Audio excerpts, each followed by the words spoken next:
Եթերում CBC FM-ի նորությունների թողարկումն է։ Խոսափողի մոտ են Բանովշա Շահալին, Նիգար Ջամալը եւ Սաբինա Բայրամը։ Բաքվում Գյուլիստան պալատում անցկացվում է հարավային Գազայի միջանցքի խորհրդատվական խորհրդի 11-րդ եւ կանաչ էներգիայի խորհրդատվական խորհրդի շրջանակներում երրորդ նախարարական նիստը։ Միջոցառմանը ելույթ ունեցել Ադրբեջանի նախագահ Իլհամ Ալիևը։ Այսօր առավել քան երբևէ էներգետիկ անվտանգությունը հանդիսանում է ազգային անվտանգության եւ երկրների անվտանգության անբաժանելի մասը։ Այսօր կարելի է խոսել նաեւ արտոնաբերական անվտանգության մասին։ Արտոնաբերությունը զարգացնելու համար մեզ անհրաժեշտ են էներգետիկ ռեսուրսներ, նավթաքիմիական արտադրանք եւ պարարտանյութեր։ Ադրբեջանը հանդիսանում է հում նավթի, բնական գազի, նավթամթերքի եւ պարարտանյութերի արտադրող ու արտահանող։ Այսօր Ադրբեջանը բնական գազ է մատակարարում 12 երկրներ։ Դրանցից 10 եվրոպական երկրներ են, 8 Եվրամիության անդամ երկրներ։ Եվրոպա մեր գազի մատակարարման աշխարհագրությունը միանշանակ ընդլայնվի, քանի որ մենք արդեն աշխատում ենք որոշ եվրոպական երկրներում գազաբախշիչ շանս ստեղծելու ուղղությամբ։ Դրանցից մի քանիսի մոտ այն կա, մյուսներում այն ընդլայնման կարիք ունի։ Ադրբեջանը նախատեսում է դա անել, նշել է պետության ղեկավարը։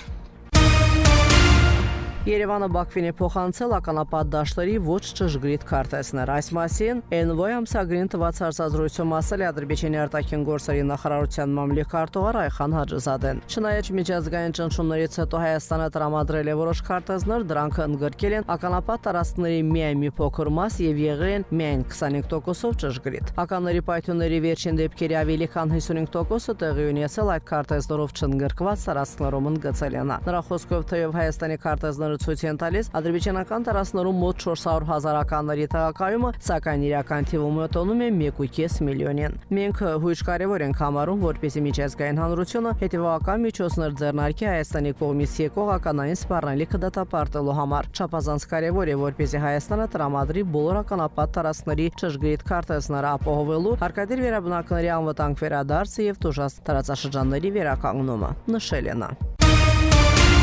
Ռուսաստանի Դաշնություն-Ադրբեջան կապերը շարունակում են ամրապնդվել, զարգանալ ռազմավարական գործընկերությանը եւ դաշնակցային հարաբերություններին համահունչ։ Առանձնահատուկ նշանակություն ունի Ռուսաստանի Դաշնության նախագահ Վլադիմիր Պուտինի եւ Ադրբեջանի նախագահ Իլհամ Ալիևի միջև փոխվստահելի երկխոսությունը։ Այս մասին ասված է Ռուսաստանի Դաշնության արտգործնախարար Սերգեյ Լավրովի Ռուսաստանի Դաշնության եւ Ադրբեջանի միջև դիվանագիտական հարաբերությունների հաստատման 33-ամյակի կապակցությամբ Ադրբեջանի արտգործնախարար Ջեհուն Բայրամովին ուղղված ուղերձում։ Մենք նպատակ ունենք շարունակել համակարգված աշխատանքը մեր արտաքին քաղաքական գերատեսչությունների գծով։ Համոզված եմ, որ միջազգային հարթակներում գործողությունների համակարգումը եւ փոխադարձ աջակցությունը, արդյունավետ համագործակցությունն ԱՊՀ եւ տարածաշրջանային ձևաչափերում կնպաստեն փոխշահավետ համաձայնագրերի իրականացմանը եւ Հարավային Կովկասում եւ Կասպից տարածաշրջանում կայունության եւ անվտանգության ամրապնդմանը, ասված է ուղերձում։ Անկարան հայտարարել է Ադրբեջանից բնական գազի լրացուցիչ ծավալների կնման երկարաժամկետ պայմանագրեր կնքելու պատրաստակամության մասին։ Այս մասին հայտարարել է Թուրքիայի էներգետիկայի եւ բնական պաշարների նախարար Ալփարսլան Բայրակտարը։ Թուրքիայի արդյունաբերությունը, տնտեսությունը եւ բնակչությունը աճում են եւ մենք պատրաստ ենք գազ գնելու երկարաժամկետ պատրաստավորությունների, նշել է նա։ Նախարարն ընդգծել է, որ հարավային գազային միջանցքի ընդլայնման համար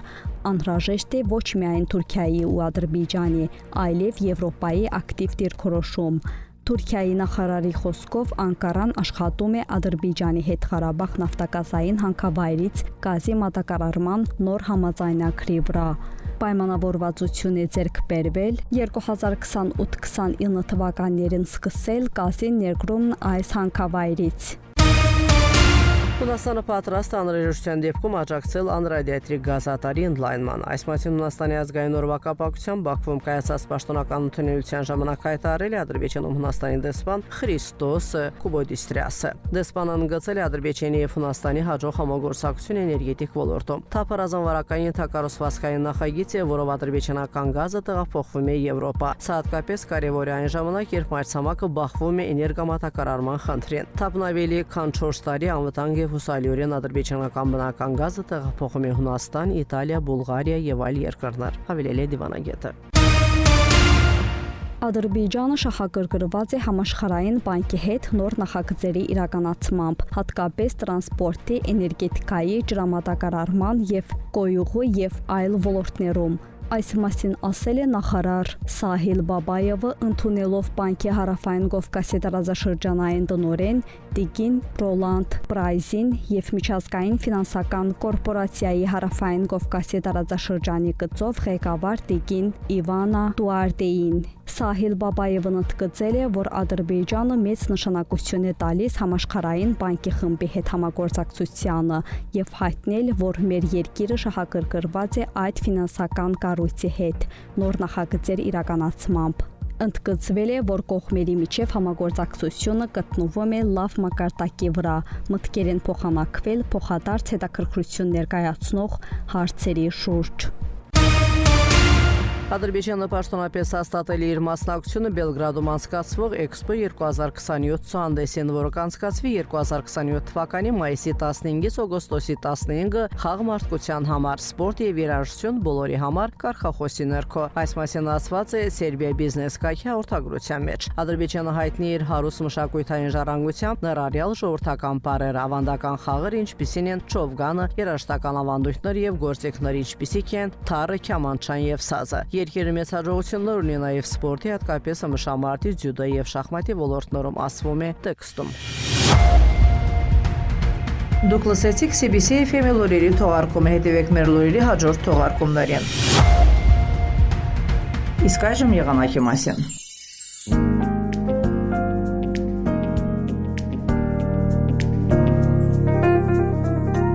Բաքվում եւ Աբշորոնը թերակղզում սպասվում է հիմնականում առանց տեղումների եղանակ, գիշերը եւ առավոտյան առանձին վայրերում կդիտվի թույլ մառախող։ Հյուսիսարևմտյան չափավոր քամին ցերեկը կփոխարինվի հյուսիսարևելյան քամով։ Օդի ջերմաստիճանը գիշերը կկազմի 10-14, ցերեկը 18-22 աստիճան տաքություն։ Ադրբեջանի շրջաններում սպասվում է անձրևային եղանակ, տեղտեղ կարկուտ կտաղա, իսկ բարձրադիռնային շրջաններում ձնախառն անձրև։ Օրվա ընթացքում շրջանների զգալի մասում տեղումները կդադարեն։ Քամին չափավոր արևմտյան։ Օդի ջերմաստիճանը գիշերը կկազմի 10-15, ցերեկը 20-25 աստիճան։ Լեռներում գիշերը 2-7, ցերեկը 12-17 աստիճան տաքություն։ Շուշայում, Խոջալույում, Խոջավեննում, Խանքենդիում սպասվում է 10-17, Աղդամում, Ֆիզուլիում 11-19, Ջեբրայիլում, Զանգիլանում, Գուբատլիում 10-14, Իսլաչինում եւ Քելբաջարում 9-14 աստիճան տաքություն։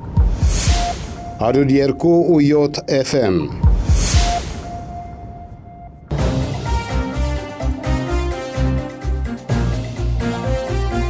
Եթերում CBC FM ռադիոկայանի հայկական ծառայությունն է։ Շարունակում ենք մեր հաղորդումները։ Այժմ ձեր ուշադրությանն ենք ներկայացնում Գյուլնար Ղարաբաղլու հայաստանյան իրողություններին նվիրված հաղորդաշարը։ Հայաստանը գնալով դատարկվում է սոցիալական աղետալի վիճակը, գործազրկությունը, աղքատությունը, առաջին անհրաժեշտության ապրանքների գների թանկացումը, աշխատավարձերի ու թոշակների չնչինությունը մարդկանց ստիպում է անվերադարձ լքել երկիրը։ Ըստ օրագիր Նյուսի գրեթե ամբողջովին դատարկվել է Ալավերդու Մադան գյուղը։ Գյուղի բնակչի խոսքով Մադան վաղուց վերածվել է լքված ու մոռացված բնակավայրի։ Տրանսպորտ չկա։ Մենակ դպրոցի մարշրուտկան գնում ա գալի։ Էդ է։ Լույս տրանսպորտ չունենք։ Ամենքսեղն էլ ավտոկեր ունեն, իատ ավտոկերով գնում են գալի։ Խնդանանավը խնգարով օթնես երեքյանը։ Չգիտեմ, վարում ալ, թե չի վարում էդ չգիտեմ։ Չէ, ջուր բարը վավշի գոյություն չունի, ջուրն ատապաստ, մանկապատեզա, կամ վարելա չկա։ Չկա, ոչմ բան չկա։ Ռեխեքնես մարշրուտկով գնում 10-ի գալի, էտա։ 12-ին գնում ժան 5-ի գալի։ Եվ մի 6-7 երեխա, տենց կարելի ասել։ Այմ հայ գնացել ավայվան մնացել, գնամ ինչ անեմ ես։ Գնացել եմ եկել։ Քանդողը քանդում էլի, չէ, կարելի ասել չէ։ Այն որը որ ապրում են նրանք է սարքի։ Թե չէ նա սարքի չկա, տուն չկա։ Մադանը պես երկրգան դպրոցել, սա դիմացը, երկրգանի։ Ուչե դեր բանանը,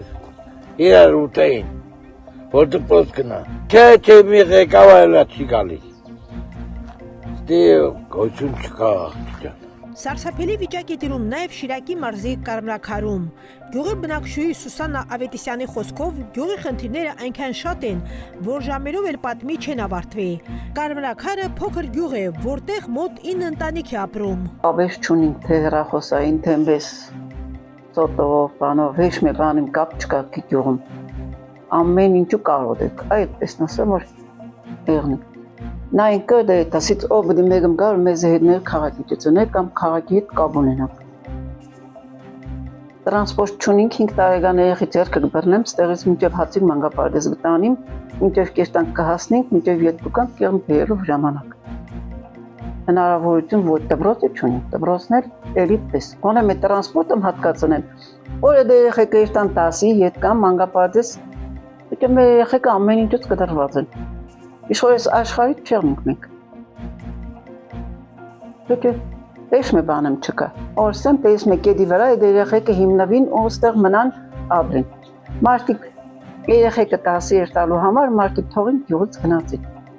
Կամացին գյուղը մարդ չմնա, հեչ մարդ չմնա։